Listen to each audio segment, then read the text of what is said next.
Welcome to Real Estate Coaching Radio, starring award-winning real estate coaches and #1 international best-selling authors, Tim and Julie Harris. Real Estate Coaching Radio is the nation's #1 daily radio show for realtors who demand authentic, real-time coaching. Get ready for fluff-free, unfiltered, full-strength honesty about what's truly working to get you into action, helping others, and making money now in today's real estate market. Now to our hosts, Tim and Julie Harris. 3, 2, 1, and we're back. It is April the 5th. We're 5 days into the second quarter. I know, just like that, second quarter. Yep, it's crazy. So how about this is a good topic. Now, I'm not sure if I'm in love with your title, to be honest with you. You can change it. It's still good. So Julie wrote 12 strategies to stop toxic people from driving you nuts. You know, the whole toxic part, that word's overused, don't you think? Probably. We could call them crazy people. We could call them stressful people. Crazy's definitely a protected class. Yeah, You got to watch true. out with that. Yeah, but I'll work on that. Wound up people. But I don't know. the takeaway, though, is valid, right? 12 strategies to stop, jerks from driving you nuts. How about that? Yeah, I'll tell you why I brought this back up, because we have talked about this on podcasts before. Is I've had several conversations, and I've also heard on Clubhouse. With jerks? Well, no, more like, really good agents and brokers having to deal with the anxiety that's out there, either from prospects or clients, but unfortunately, oftentimes from other agents, because especially on the buyer side, they're just all totally stressed out. And I call it like agent on agent violence, though it's not violence, it's just like psychological violence. And I was reminded by somebody that you have to take the high road. You have to be the professional, because you don't know who's going to be the next one with the listing that your buyer needs to buy. And you don't know whether you're going to be the listing that you've got to deal with somebody whose best qualified buyer was somebody that you just had a fight with over some back and forth. So I guess from a coaching standpoint, I feel their pain, but I'm kind of tired of hearing about the back and forth. And sometimes it's coming from the client themselves. I'll tell you, there's a lot of renegotiation attempts going on. For people, the one that I just heard about on our Facebook Live was a for sale by owner that got themselves in contract, sealed up contract, the whole listing thing was fine. And 2 weeks into it wants to renegotiate with the agent. Why? Because probably somebody's coaching them in the background, found out they were in contract. Well, you're not paying that, are you? So these guys have a lot of stress, and I want to help them manage it. So for that reason, I think we will use the word toxic, because that does. Those are just a few examples. Now that I'm listening to your description and why you chose that word, I can definitely see what you're talking about. But I was just scanning your points, and these are great points, Julie. Very well written. I will. There's one thing that we should have as a preamble to point number 1. Sure. Some people really are just sociopaths. That's true. It does exist. Yeah, and there's a certain, I remember when you and I were selling real estate, it was Rory that taught us that 1 in every 100 deals you do, the people are just going to be crazy, basically. Yeah. And maybe whatever word you want to use, they're just going to be people that you cannot make happy no matter what. Mm-hmm. And some people are just like that. Statistically, a certain percent of the population, they're either marginally sociopathic or they're sociopathic when they start experiencing any sort of stress. And so the people you meet when you go out to list their houses, the first time you meet with them showing a house, might not be the same person that they are as soon as they're having to experience any kind of stress through the negotiation process, let alone having to compete if they're on the buyer side. All that type of stuff comes out. So that's the thing that ultimately, to be successful in this business long term, you've got to be a good mix of, really Dr. Phil, Seriously.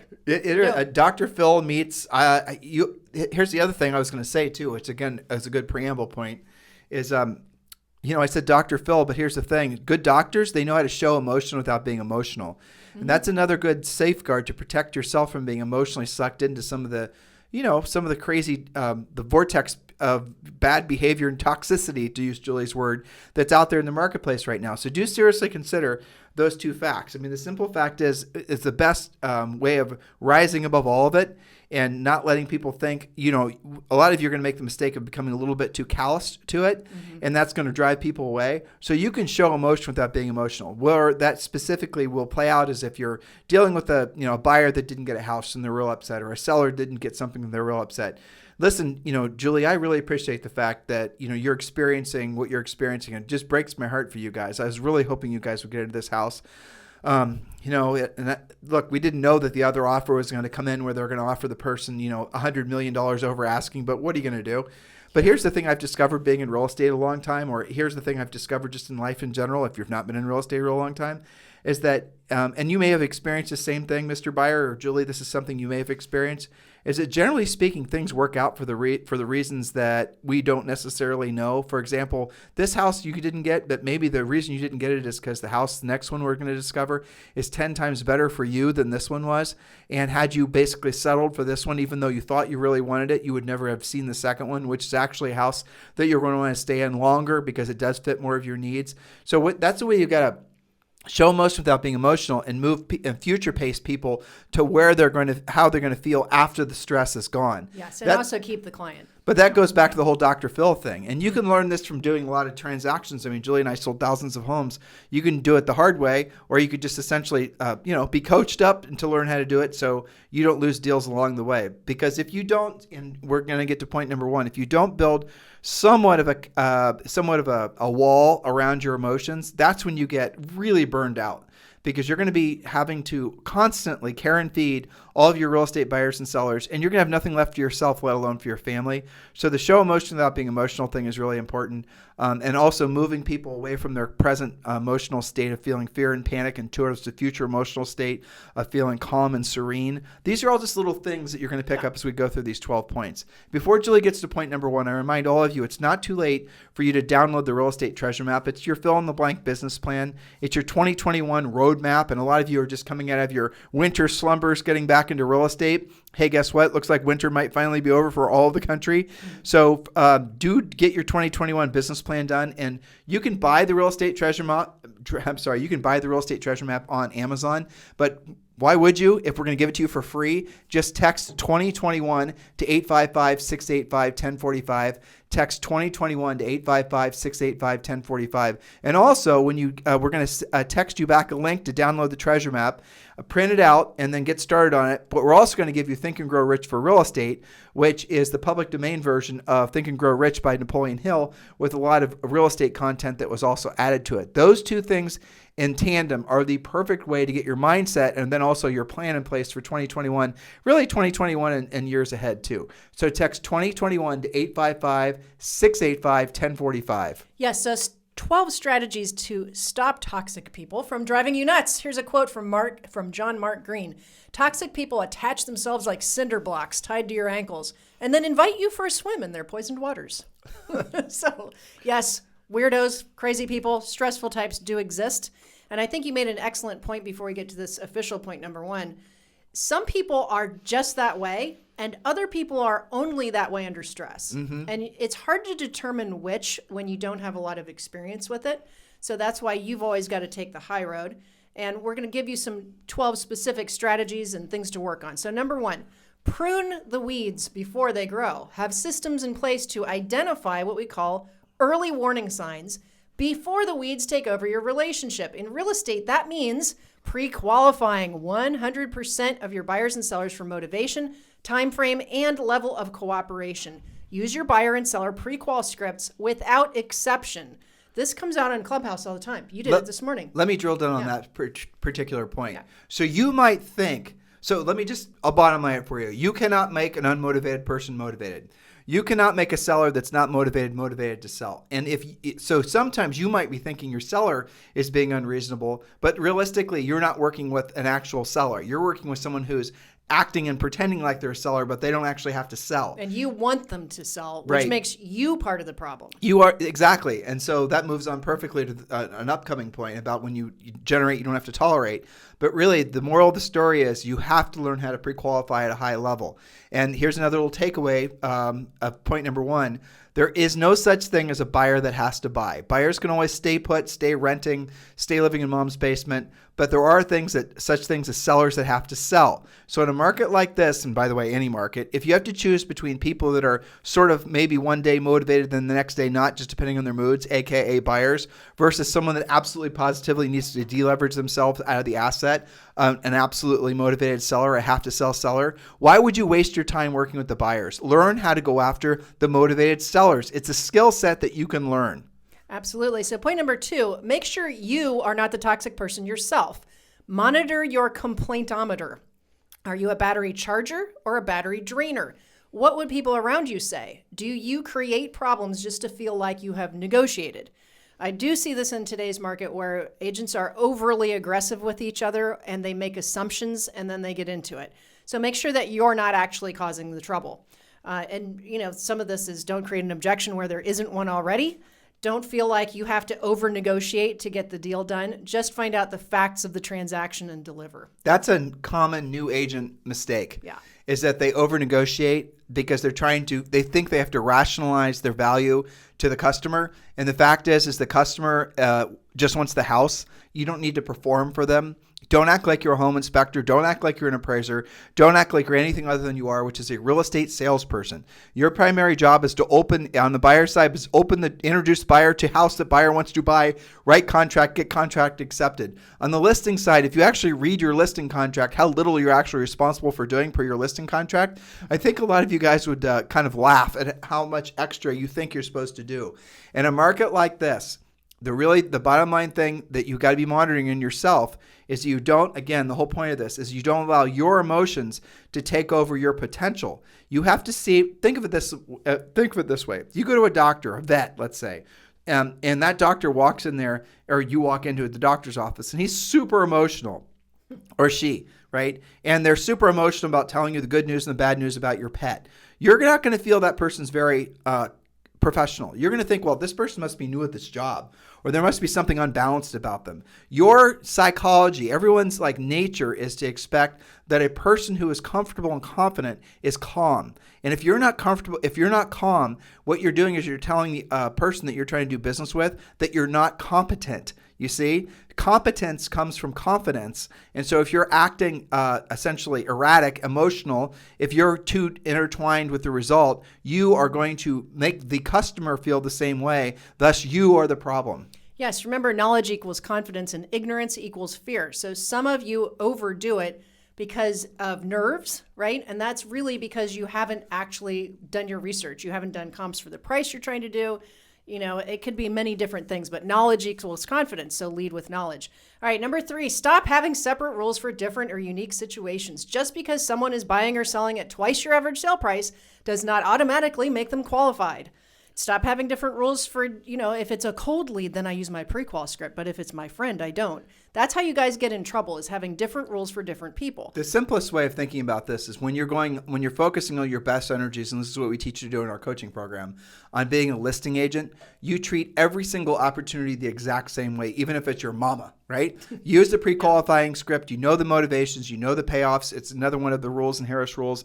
If you don't know, you don't go. In other words, if you don't have the answer to 5 different questions about this, the seller's motivation, then you don't go on the appointment because you're going to lose the listing because you didn't go in prepared. You never go on an appointment unless you know their motivation, their time frame, all the different intricacies that you learn in our coaching program. So don't go if you don't know. But most importantly, you have to have the exact same experience with every single seller you ever deal with. You proactively generate the lead.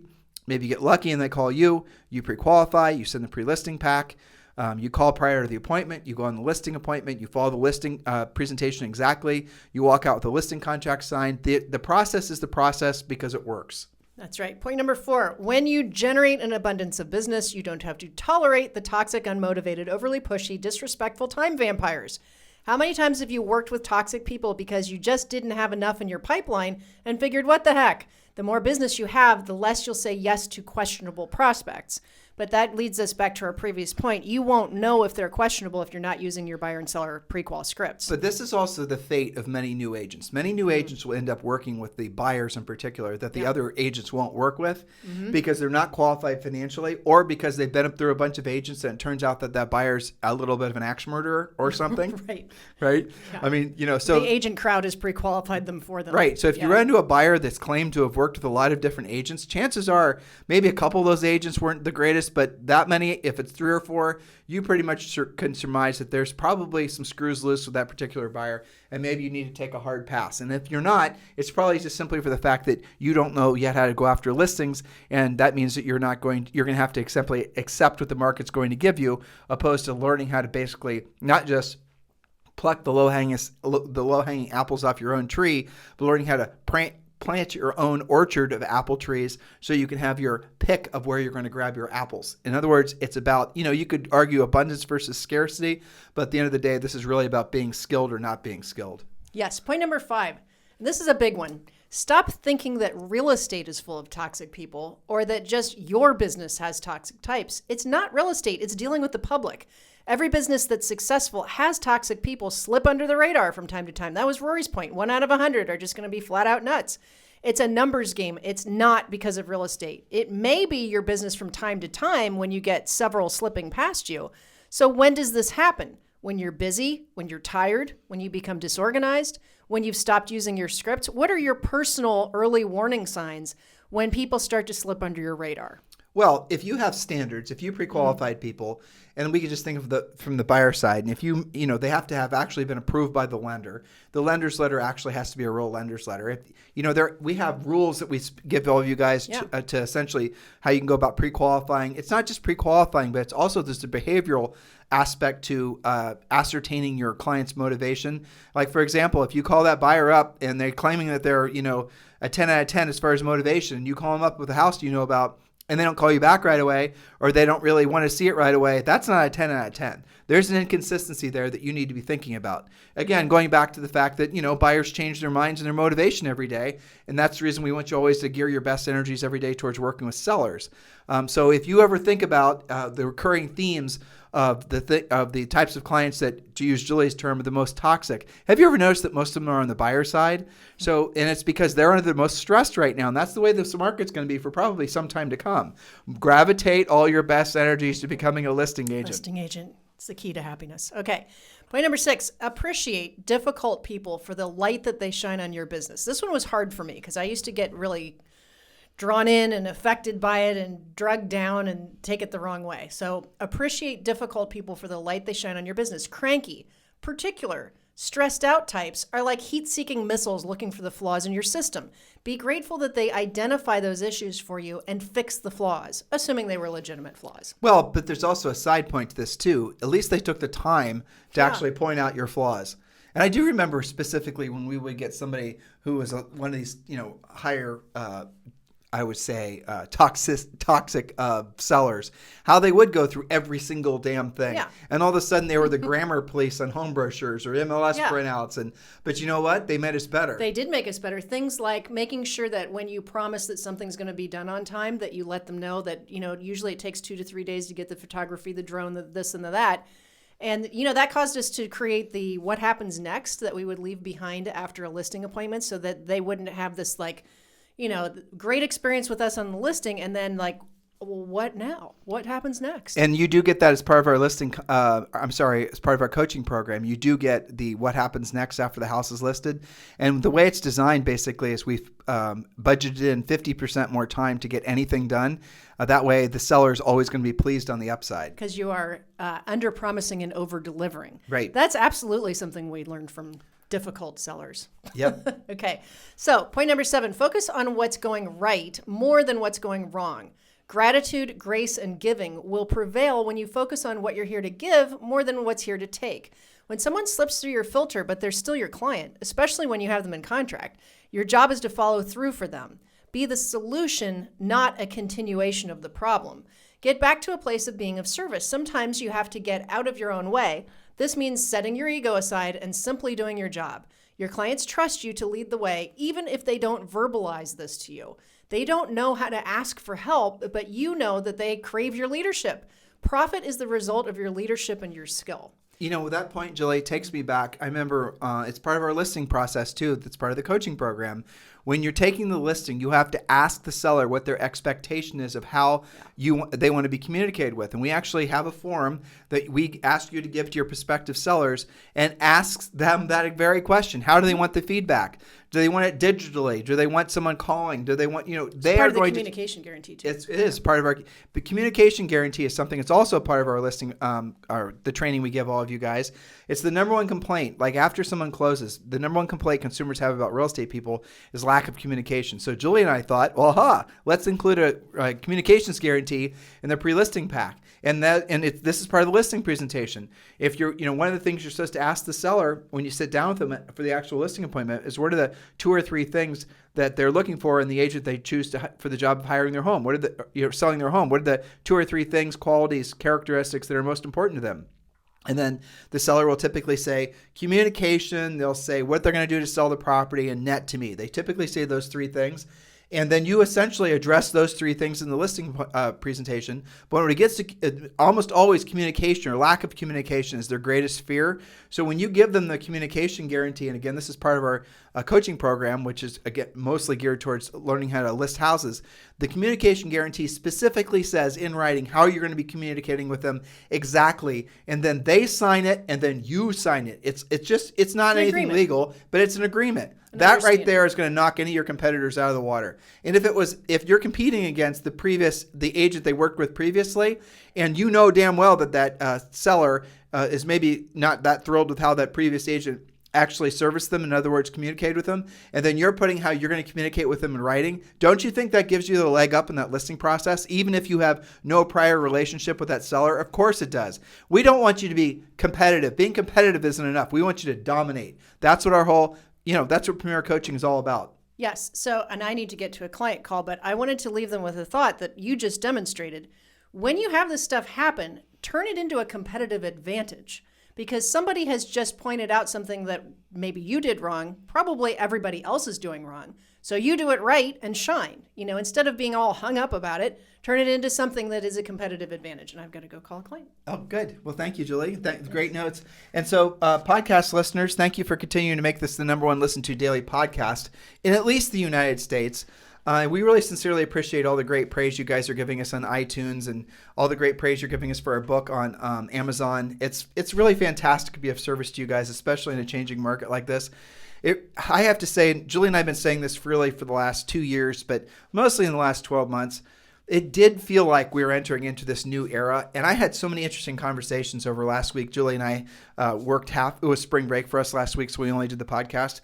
And so we had an opportunity to catch up with a lot of our friends, most of which were, coaching clients and just people like that we've known forever. And to a person, all of them are feeling, without even necessarily verbalizing it, they all seem to be talking about how they themselves are going through a form of a renaissance, or they themselves are experiencing the roaring 20s, right? They themselves are starting to see life through a different set of filters. And I can't really put my finger on any one reason, but I will tell you, there's definitely going to be a dramatic snapback in the economy and the expectations people have for their lives when COVID is completely in the rearview mirror. And that's going to happen hopefully later this year. Maybe even sooner. Be ready for it, guys, because you think the real estate market's been hot in the past. It's going to be so extraordinary for probably at least the next 3 to 5 years. So put all these pieces together. The entire market, a little bit of it has to do with interest rates. Interest rates go up doesn't necessarily mean the market's going to slow down. How can I say that with confidence? Because the main driver in the real estate market right now is not the interest rates. The main driver is demographics. You have more people, more demand. Even if interest rates went up by 2-3 points, you will see a lessening of demand because some people will just be priced out of the market. But also that's going to be a good thing because it'll mean a slight softening of prices, which will mean hopefully that there'll be a return to normalcy and buyers agents can make a living again and the market starts to adjust back in favor of an equilibrium in the market. But the moral of the story is our whole housing market isn't just based on low interest rates. Low interest rates is certainly the rocket fuel that's getting us to Mars and back, right? But it's all kinds of other things that are happening simultaneously. And Julie and I have been, fascinated by this. And again, we're talking to other people, not just real estate people, asking what they're experiencing and they're seeing. It's almost like this, there's all these different forces that are gathering technological innovations, but really it's COVID. I mean, coming at the end of COVID and how people want to live and what they're expecting for their lives. And there's this sort of this building momentum for something that's better than what was before. And it's not just about materialism. It's more about quality of life. It's more about quality of relationships. I hope you feel that too, because we certainly do. Do everything in your power to not be living in your own self-made shadow. And by that, I mean, a lot of you are acting like you're not taking the actions you should be taking to seize the markets in front of you, because many of you are expecting some sort of big housing collapse, or many of you are expecting some sort of big collapse in general. You're looking, and so I want you to think about that. If you're acting that way, if you're looking and feeling, still living in the shadow of COVID, right? And I get that. Some of you are going to have emotional scars forever. All of us in differing degrees, right? Are going to have emotional scars from it forever. Everyone's been affected by it in some way, directly or indirectly, no doubt. Third worst pandemic in the history of humanity, by the way. Did you guys know that? True story. Now, so no one's getting out of this thing clean is the bottom line.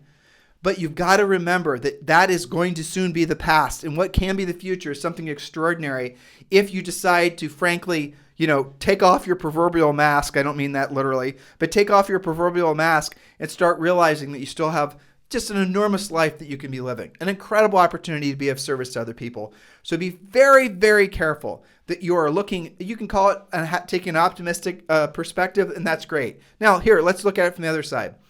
If, for example, the locusts return, right? And there's some kind of massive headwind to the economy, and there's just, all the worst pessimists in the world play out and prove to be right. Let's just say that happens. I mean, guys, I don't want that to happen because there's a lot of human hardship that goes along with that, just hardship in general.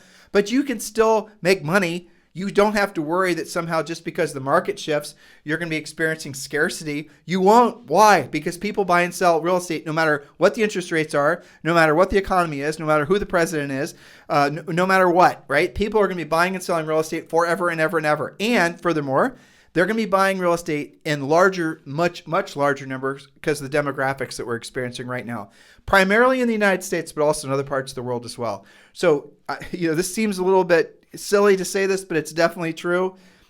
You need to make it true for you, or at least consider making it true for you.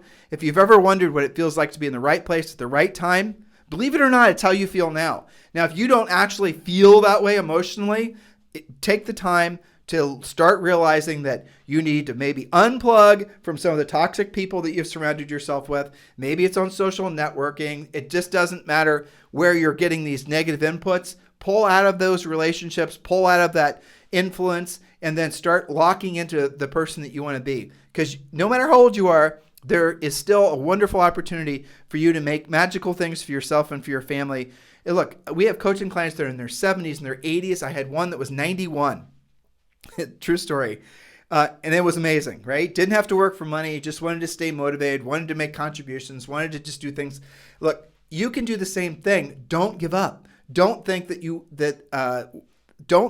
best days are not still ahead of you, because they are.